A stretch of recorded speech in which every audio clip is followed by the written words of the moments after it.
vous êtes secrétaire général de l'AVRP, le parti politique du ministre Nzangi Boutondo. Vous vous retrouvez aujourd'hui à Butembo et à Beni. Il y a une conférence, un forum de paix qui a été organisé par les gouverneurs des provinces pour essayer de parler autour de la question de l'EDF, comment on va gérer cette question parce que c'est une question qui fait débat. Et à votre niveau comme acteur politique, comment vous entrevoyez l'organisation de ces forums? Merci beaucoup. Je vais commencer par saluer la presse de Butembo. Et par rapport à la question, je veux dire que le phénomène EDF, avec tout ce qu'il comporte comme conséquence sur la société de Beni, Lubero, de l'Ituri, il convient que réellement on multiplie les occasions d'échange. Il faut que les hommes et les femmes s'asseyent pour analyser en profondeur la question et voir quelles pistes de solutions dégager afin de trouver la solution et la solution définitive. Vous savez que on est déjà à la 13e année que ça dure. Depuis le 11 juillet 2011, et on est jour pour jour vers 13 ans des massacres, de tous les dégâts qui sont corollaires à ce phénomène-là. Alors, ici, je dois dire que le forum qui s'organise à Beni est, sur le plan formel, indiqué.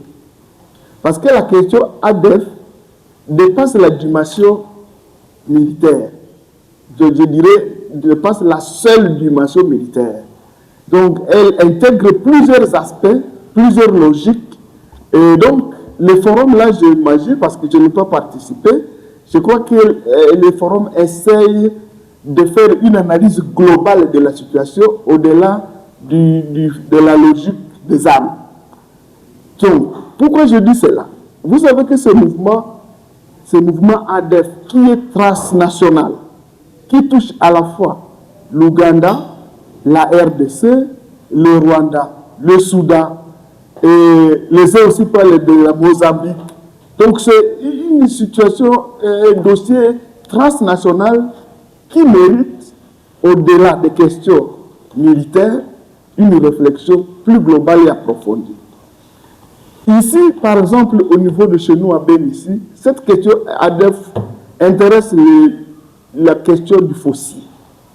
Parce que vous vous rappelez qu'au début de ce mouvement-là, nombreux avaient tenté d'expliquer à l'attention à des revendications foncières. Les uns qui réclamaient d'avoir été spoliés, leur groupement, etc. Vous vous rappelez de ce phénomène de Bambou Bakisiki. Donc, il y a ça qui existe là-bas. Il y a aussi la question de l'économie illicite. Nous l'avons toujours suivi et plusieurs analyses ont déjà été développées à ce sujet, que les massacres sont davantage exagérés à la grande saison de récolte du cacao. Donc, ça intègre cette question d'économie criminelle, de cacao, de minerais de l'or et de planches. Mais aussi, il y a des questions politiques.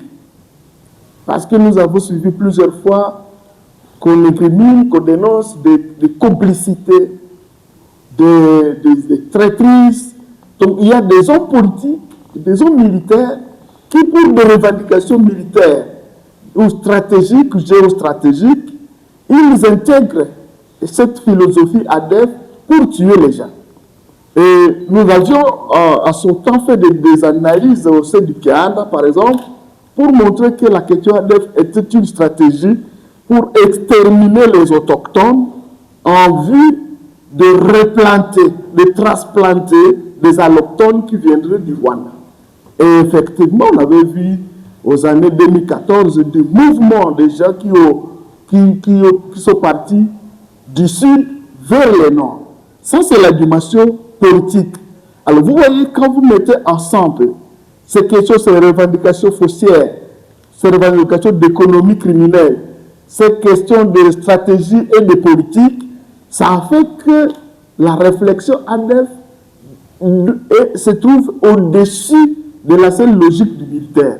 C'est pourquoi je dis, le forum de Beni, s'il va intégrer cette réflexion en abordant justement tous ces aspects, il est alors le bienvenu et il est venu au point nommé.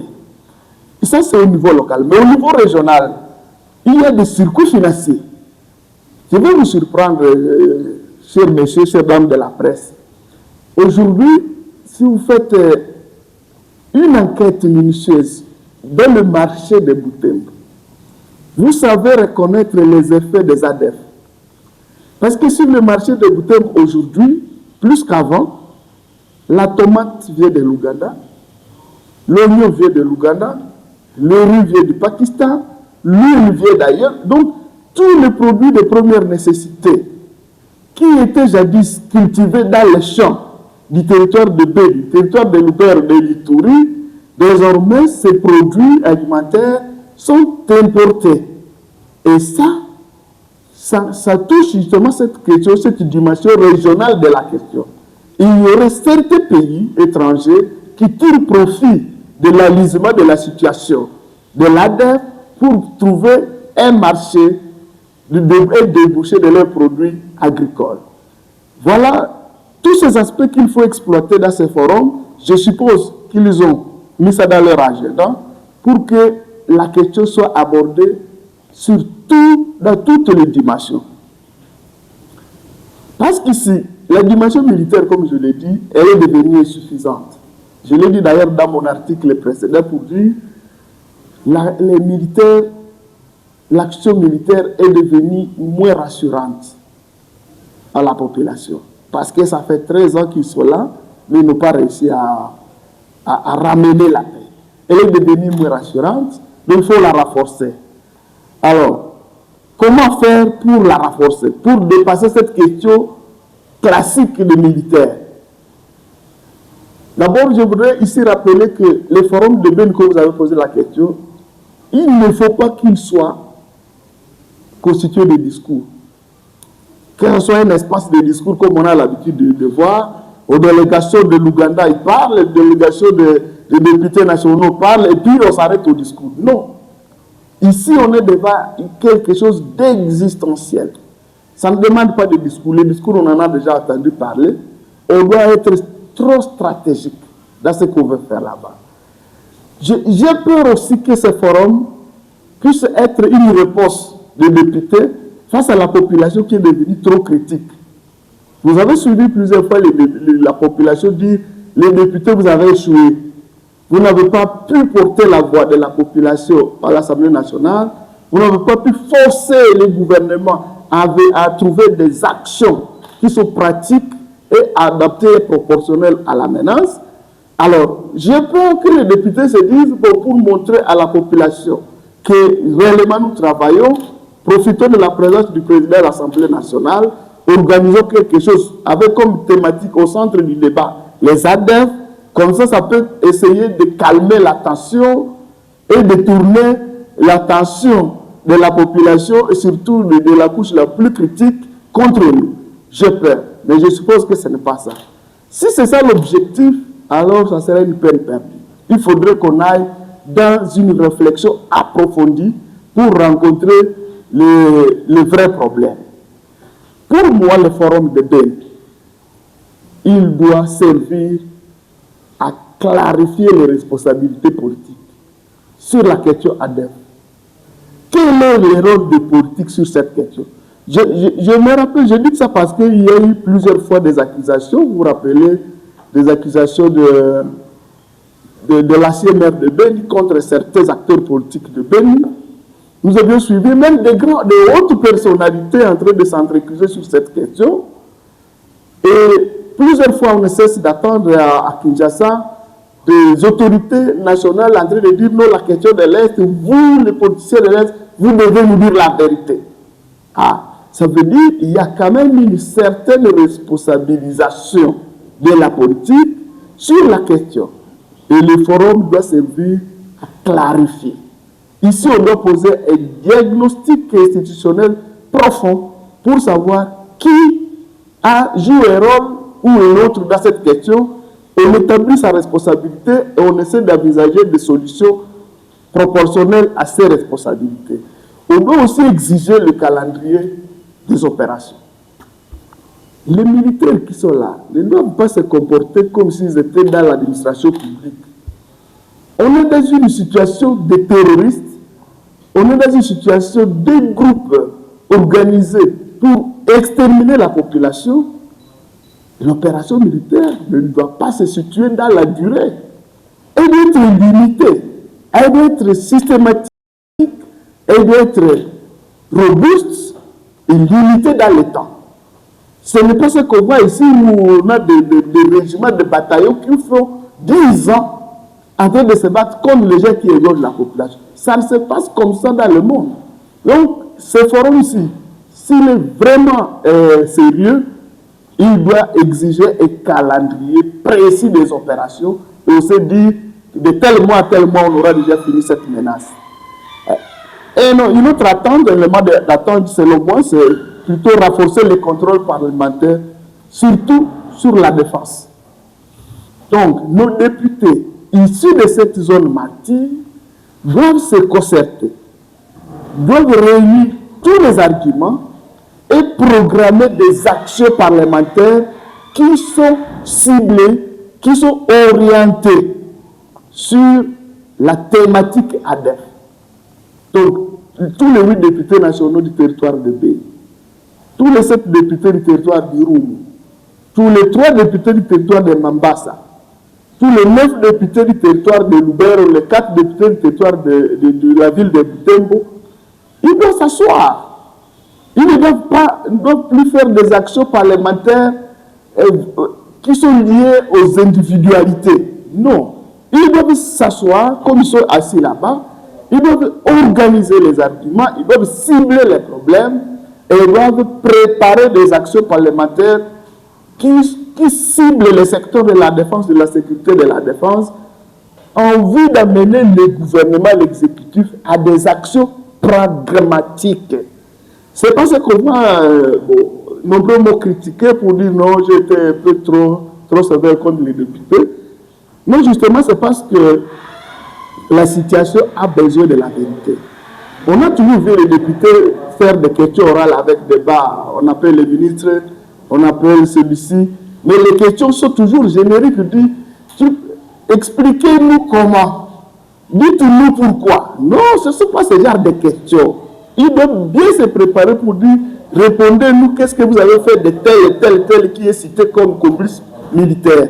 Qu'est-ce que vous avez fait de tel qui est cité comme complice politique? Comme ça, on sait que les actions et les réponses seront adressées sur des cibles précises.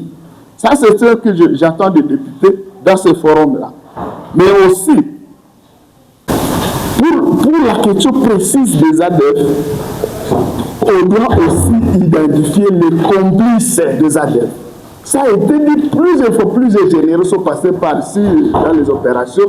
Ils ont été dénoncés, mais on n'a jamais vu des actions contre eux. Il faut que ce forum de B sorte une liste de tous ceux qui ont joué le rôle de complicité pour favoriser l'action ADF. Alors, je dois aussi dire qu'à la fin, il faut que le forum arrive à formuler des mesures non militaires qui rentrent dans la logique du renforcement de la confiance de la population avec l'État. Parce que cette question d'ADEF a aussi pour conséquence majeure la mise en difficulté de cette confiance de la population avec l'État. On ne peut plus nous croire ici, surtout nous les politiques. Tout ce que nous venons faire est confronté à la paix. On dit non. Essayez d'abord de mettre la paix, ramener la sécurité avant de parler de ceci. Vous voyez les grands projets comme le projet de la route Kassine de Butembo. Cet grand projet devait être très bien applaudi, mais la population regarde ça avec beaucoup de réserves parce qu'ils trouvent qu'il n'est pas aussi prioritaire que la question des ADEF. Alors, ce forum ici, comme il regroupe toute la notabilité, toutes les sensibilités, il doit aussi envisager des actions non militaires, notamment la protection des axes des champs. Qu'est-ce qu'on fait pour que tous les axes au niveau du territoire, où les gens font les champs, soient sécurisés. Qu'est-ce qu'on va faire pour que toutes ces personnes déplacées dans les grandes agglomérations, dans les villes, aient la possibilité de regagner leurs champs? Ça, ce sont des questions fondamentales que ce forum doit pouvoir se poser. Il faut aussi voir comment sécuriser les routes. Comment faire que les gens aient confiance, que les gens renouent avec leurs habitudes de faire Butembo, Oicha, Erinke, Luna, Otomabe. Comment on fait pour que ces axes-là soient fréquentables désormais? Mais aussi, je peux peut-être m'arrêter, il y a plusieurs options à proposer. C'est l'indemnisation des victimes. Ce n'est pas logique. Chaque jour, on égorge des personnes et l'État et tout le monde, on observe comme s'il n'y a eu rien. Donc ces personnes-là sont mortes, on pleure, on dénonce dans les médias et ça s'arrête à ça. Non, ce sont des personnes. Même une vache qu'on a cognée sur la route, on voit qui va porter la responsabilité de la payer. Des familles entières qu'on décime, sans justice, sans indemnisation, ce n'est pas logique. Je vais dire après que ce forum doit aussi réfléchir sur la gouvernance de la sécurité. Je l'ai déjà plusieurs fois dénoncé pour dire, oui, opération militaire, c'est une bonne chose, mais il faut aussi voir comment est organisée la gestion de ces opérations. Est-ce qu'il suffit d'envoyer les militaires pour dire que les opérations vont fournir les résultats? Non, il faut envisager une gouvernance, un management approprié aux opérations au regard de l'ampleur du problème à résoudre. Alors, je suggère par exemple qu'on puisse revoir la question de la coordination des opérations. Ce qu'on appelle l'ordre opérationnel. Dans une zone comme celle-ci, on devrait redéfinir les rôles des acteurs proportionnellement au problème. Par exemple, les militaires en zone ADEF devraient avoir des attributions, des orientations spécifiques, autres que celles qu'ils ont habituellement. Les policiers de cette zone devraient avoir des attributions particulières et adaptées. Et séparées à tous les autres acteurs du système de l'État, on devrait redéfinir les rôles de chacun. Et ici, nous avons l'avantage d'avoir les Wazalendo. On devrait aussi définir les rôles spécifiques des Wazalendo. Si les Wazalendo, je veux dire, se sont constitués avec le motif de barrer la route à l'agression du pays, à l'occupation, à Beni, spécifiquement, on doit redéfinir les rôles et le mode opératoire au regard de ces gens-là.